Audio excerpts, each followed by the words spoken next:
Just negotiate his own show on Revolt. I know But hey, show on Revolt, man. It's cold world. It's a cold world. It's a cold world. Some smart shit, man. We're gonna bring some smart shit, man. Some gangster shit. I love it. I love it, man. Thank you. I need the help, brother. No, man, I need the help. Thank you, man. This is a repeat. Y'all see it.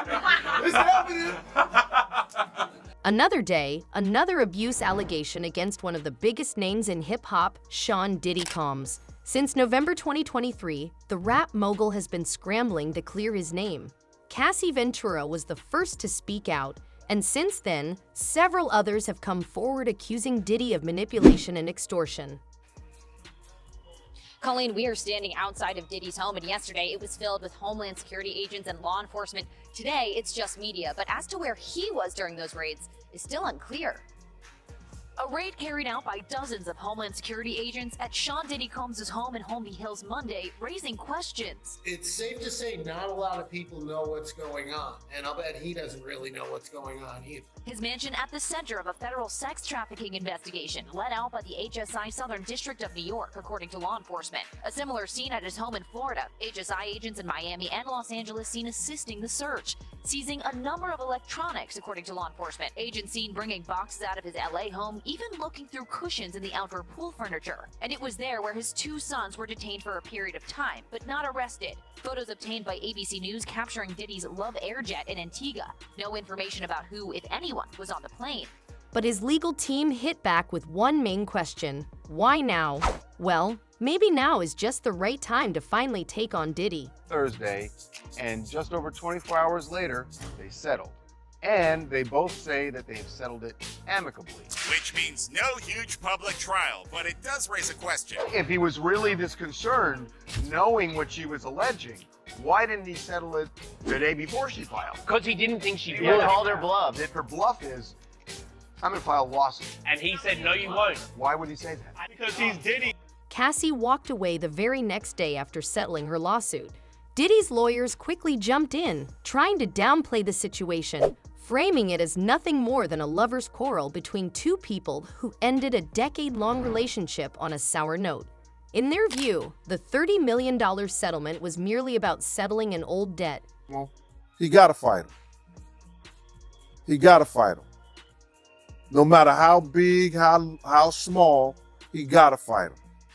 And he gotta pretty much win. He gotta win him.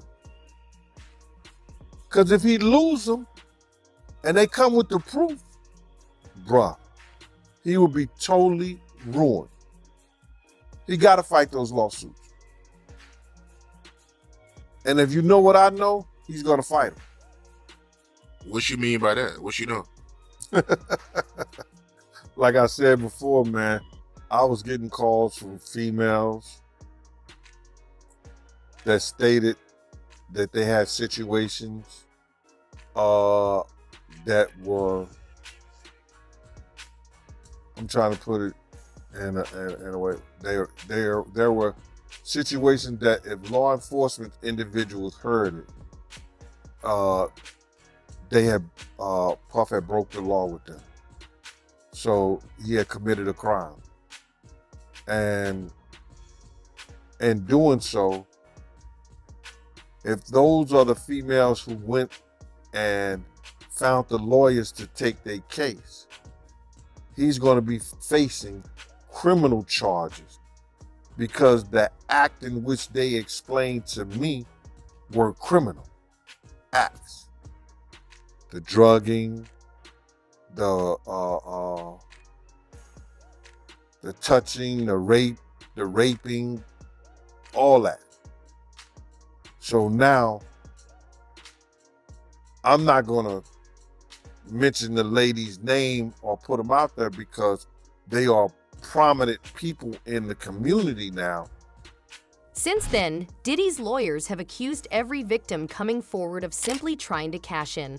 Diddy himself echoed these claims, insisting he's the real victim in all of this. According to him and his legal team, the allegations are nothing more than lies aimed at gaining clout or money from the rap mogul.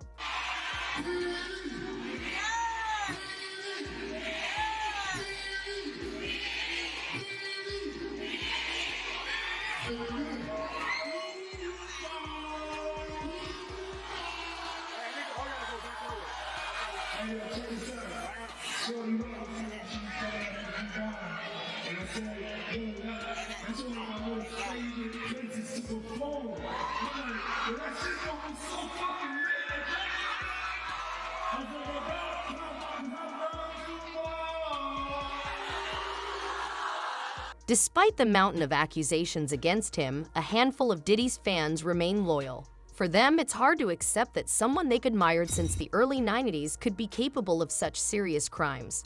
I'm trying to help you with the shit I be saying. It's some crazy shit. Oh wait, maybe I said that shit about boyfriend because he got Tupac here.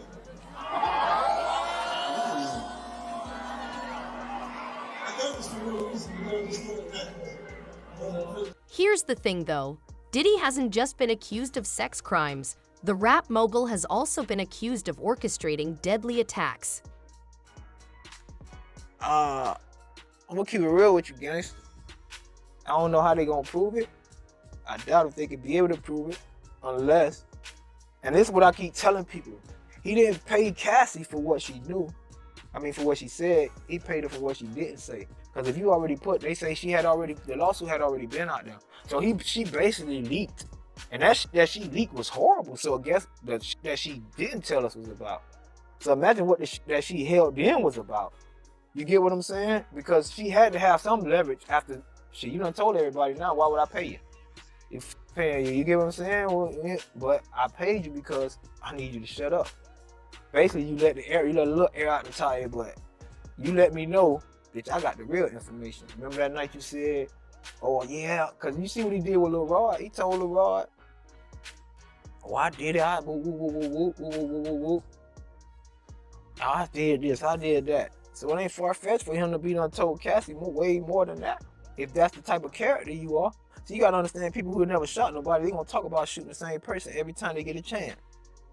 But a nigga who done shot a lot of people, you know, they gonna forget their situation. They gonna forget stuff. People gotta tell their story.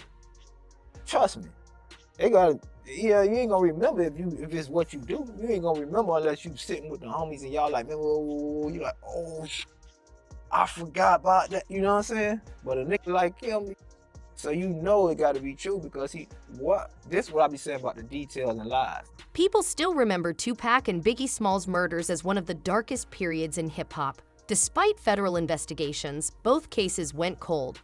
It wasn't until recently that Keefe D revealed he might have been involved. Keefe D claimed it was actually his nephew who pulled the trigger on Tupac. You know, he needs to be a stand-up man, man. That dude sat up there and did that time for you or nothing like that. Then you got this man living down there in police, living all fucking bad, man. You seem like you just leave your people for dead, man. Shit wrong, dude. Gene Deal complaining about you. I'm complaining about you. You nigga, you ain't. I heard one of my homies from 30s. I heard he get every quarter he get clothes, all this shit. Then you get this other dude some fucking a brand new fucking Benzo or Maybach. Another nigga piece of the record company. God damn, homie. I was on top of the world till I met your motherfucking ass, dude. Shit is wrong, dude. Come on, homie. I need something. Throw a dog a bone or something. Fuck. Sit up there talking about you. Daddy Love, show us some love. Mr. Love, I be watching you, dude. Damn, you ain't said shit or keep your ear or nothing. You walk around me like I'm some shit on the grass or something. God damn, dog. You can get in contact with me, man, nigga. There's ways around that shit, dude. Fuck. What the fuck? Man, you know what I'm saying? There's ways around that, homie. Throw my kids something. Throw somebody kids something. God damn. Daddy Love. You ain't no love. That ain't love at all, dude. That's some bullshit. That ain't cool, dude. You know what I'm saying? Swear, man. Gene Deal, Sean, DVD, just every fucking body, man. God damn. You just leave bad tastes in everybody's mouth, man. Come on, homie. Damn. You forgot where you come from. You know what I'm saying? I know I'm like some shit on the grass and shit, nigga. You know I was in fucking jail, nigga. You ain't throw a nigga a noodle. But why wouldn't Keefe D say more? Former associates have come forward, claiming that the rap mogul Diddy was the one who ordered the hit on Tupac, which inadvertently led to Biggie's death in the crossfire. Few rivalries in rap history were as monumental as Tupac versus Biggie, largely because they symbolize the even bigger feud between the East Coast and West Coast. Diddy's Bad Boy Records reigned on the East, while Suge Knight's Death Row Records ruled the West. Then he dissed Puff Daddy. Any artist out there want to be an artist and want to stay a star, don't want to have to worry about the executive producer trying to be all in the videos, all on the record. To say they didn't like each other is putting it mildly. The tension between them was intense, and the feud went far beyond personal differences. It became a full-blown rivalry that divided the entire hip-hop industry. Puffy, I'm gonna give you some real advice. 2 quick things. You gotta make a decision.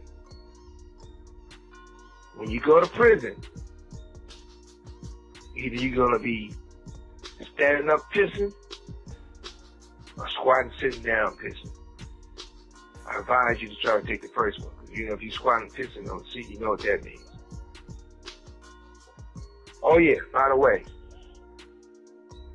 do not do your time going by Brother Love. Brother Love is not a good code name for prison. I'm out. Suge claimed that Diddy had a hand in the murder of one of his close friends and even had the Bloods tracking Diddy's every move. This had Bad Boy's CEO on edge, and the only way to get Suge off his back was to take out his biggest asset, ultimately hoping to see Death Row Records crumble. I told you you can't trust these niggas. Now Puffy done killed Tupac, man. 50 Cent has confirmed it, and Key D has hinted at it. Diddy was the one who put out a hit on Tupac. Still, I think Diddy did it on purpose. And me knowing Puff, I know he did it on purpose. I think Puff sacrificed him, man. I know it sounds far-fetched. I was one of the people that didn't believe he did it to kill. So I get it, but when I look at that situation, it's like, it don't make no sense. It don't make no sense. Nothing else makes sense. Like, why? Like, you're not cut like that. You're a bitch. We all know you're a bitch. Those who really know you don't want no real drama. You doing that shit. He act like that now because the world's soft. You know what I'm saying? It ain't the Suge Knights, it ain't the gangsters out here no more. It's the controlled environments and slapping around little rods and shit like that. But Big Meech ain't out. You see what he did? Big Meech kill your best friend, you get him a deal. Like, he's a bitch. You get what I'm saying? That's not saying me disrespecting him, his actions. This is the definition of his actions. He's a bitch. Suge's empire really did collapse after Tupac's murder. He went from being a major force in the industry to someone people avoided like the plague. Meanwhile, Diddy was living large, riding high with the notorious Big. The only thing that bothers me, and it's still gonna bother me to my death, is that one, I tried to save these kids' lives out, that kid life out there. Big told me his whole life story in that one day. Do you understand me? All his dreams, all his hopes. I don't know why this kid did this, but this kid told me his life story, bro. I tried to stop these people from going to the party. It was his decision. You understand? That cost that kid his life. Even when I tried to ride on the side of the fucking truck, he gonna tell me, yo, Gene, if you don't get in this car, you ain't gonna never work again for Bad Boy. I should have said, F Bad Boy, and did what I knew to do. You understand? That kid lost his life. It wasn't my watch, but I was there. He had his own bodyguards, but I still was there. I knew something was gonna go down. I was willing to ride on the side of the damn car so I could save this kid's life. Now, my man go to him, ASAP Ferg father. He goes to him. Yo, Puff, blase, whoop-de-whoop. I gotta have this, or these guys it's gonna be a problem in the street. Here go this. You can use this until I can give it back to you. This nigga said, what? I can't do that. But here's a twist. Former associates of Diddy claim that he had his own moneymaker killed. They allege that Diddy promised over $1 million to Orlando Anderson to take out Tupac. When the people first tried to snatch the chain, rumor back then that it was a bounty on that chain, that Puffy was saying we want to put this chain in in our video, and that's why the guys tried to snatch the chain, and they didn't get the chain, and that's why Pac really took off and just started, you know what I mean, and fighting Orlando, because Pac looked at it like, this is my beef now. So from back then, that was the word on the streets. That was the word that was coming back. Crazy, man. So Pac mindset when he seen Orlando at the MGM Grand was, this is the guy that Puffy sent to try to get a death row chain. And that's the only reason why he attacked Orlando at the MGM Grand, was because of Puffy. That's why Pac did it.